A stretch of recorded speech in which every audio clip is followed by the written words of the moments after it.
কুরআনুল কারীম আল্লাহ পাক বলেন, মা খালাকুতুল জিন্না ওয়াল ইনসা ইল্লা লিয়াবুদুন। আমি জিন আর ইনসানকে বানিয়েছি, সৃষ্টি করেছি ইবাদত করার উদ্দেশ্যে।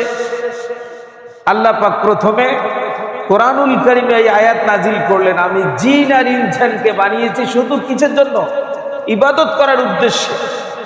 সেই ইবাদত করতে গিয়ে আল্লাহ পাক আর এক জায়গায় বললেন, ওয়ামান আহসানু কাওলান মিম্মান দাআ ইলাল্লাহি ওয়া আমিলা সালিহান ওয়া ক্বালা ইন্নানি মিনাল মুসলিমিন। আল্লাহ পাক বলেন, ওই মানুষটার চেয়ে আর কোন মানুষটা উত্তম হতে পারে যে ব্যক্তি নেক আমল করে, কোরআনের পথে মানুষকে আহ্বান করে ডাকে আর ঘোষণা দেয় আমি একজন মুসলমান। সুবহানাল্লাহ।